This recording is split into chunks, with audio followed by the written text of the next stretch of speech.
The topic today is the Freedom Ride, and we are talking to a participant in the Freedom Rides in 1961. Mr. Walker, let's look at your participation in the Freedom Rides. I think you've already indicated that you were part of the human rights or the civil rights movement in Nashville, and that you participated in the sit-ins and et cetera. Talk about how you felt in terms of, in a real sense, putting your life in jeopardy, and explain to our audience exactly what these rides were all about and the tours that, about where you went and et cetera. Okay, well, I began my participation in the Freedom Ride after it had started in Washington, D.C. They went to Anniston, and I believe they went to Montgomery, and after some violence with the bus along the route, people gathered in Montgomery, if I'm not mistaken, and before we went to Montgomery, there was a lot of discussion here in Nashville about whether or not we should take up the Freedom Ride. CORE started it, but after the violence, it seemed that some of the wind was taken out of their sails, and the Nashville group, after much heated debate, decided to go ahead and try to keep the Freedom Ride going. Because, as you may or may not know, in those days, blacks were relegated to the back of the bus, and you had to use the colored waiting room. And that, by the way, reminds me of one of the things that, as a youngster, I never could reconcile. I remember we would be traveling, our family, in some place in the South, and we'd stop for gas, and you would see signs at the gas station for the restrooms, men, women, and colored. And I always wondered how it was that even though a men's restroom and a women's restroom were necessary for white people, why there were not two restrooms for people of African descent.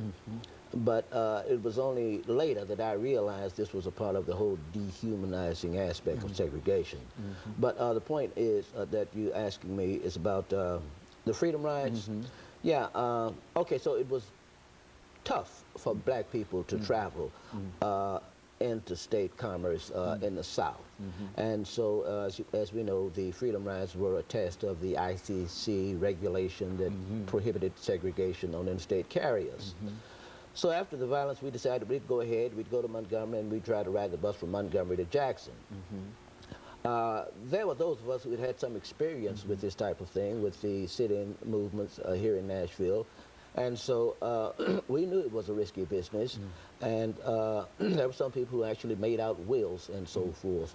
But the thing about it was, you knew that segregation was a humiliating experience. You knew it was something that denied your humanity in the most fundamental way. In effect, you knew that the white man had his foot on your neck. So even though it was a risk to do something that might cure this racist disease afflicting America, we knew that whatever that had a chance of changing the situation was worth the risk, because the conditions of being treated as a second-class citizen were difficult to tolerate. So there were several of us who drove down in a car to Montgomery. We knew that people were going to converge on Montgomery, pick up the ride, and we were all black males, and we knew that a car full of black males would be highly suspect as far as the police were concerned. So we decided that if we were stopped by the police, we would say we were a singing group and we were going to perform at a church. And some of the fellas could sing. I couldn't sing, so I always thought if we had to stop and prove that we were singers, I'd have to sing in a very low voice. But fortunately, we made it from Nashville to Montgomery without incident. And we arrived at the home of a Dr. Harris there in the Montgomery, very nice house, and there were a good number of people converging on Montgomery at the time. We all met at Dr. Harris's house. I remember getting there the night before the bus left Montgomery for Jackson. The one thing that stands out in my memory of that night, we had a big meeting in a room there in the house where students from various schools around the country, various other individuals in different capacities, all converged on the House because we wanted to push on with the Freedom Ride. And there was a great debate with Reverend Dr. Martin Luther King. And I do remember being one of the people that actually led the debate with Dr. King. We felt that Dr. King should not get on that bus. We felt he was far too valuable to be risked on the bus, and Dr. King argued with us for quite some time about why he should get on the bus.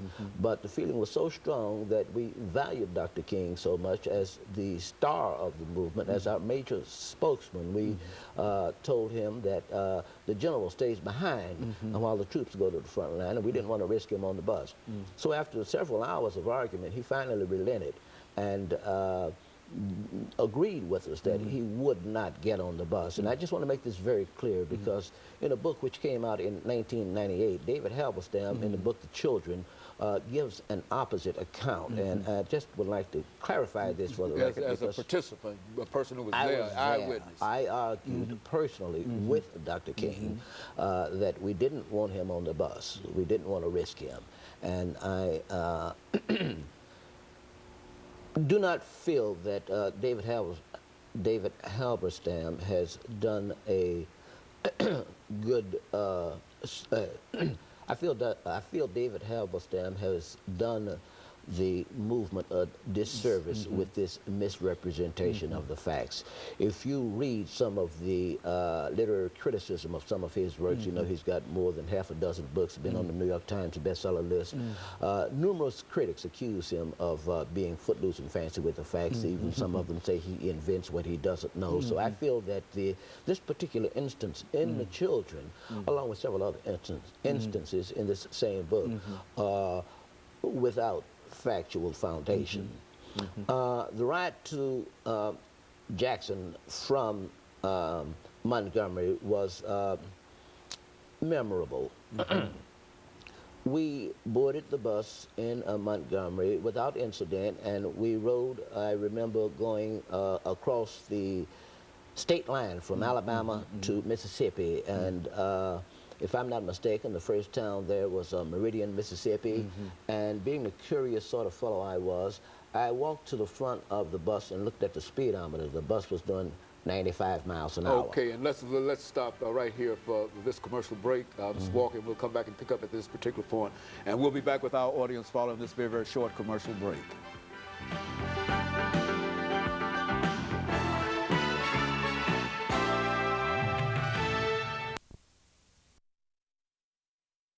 Segment of the show for today.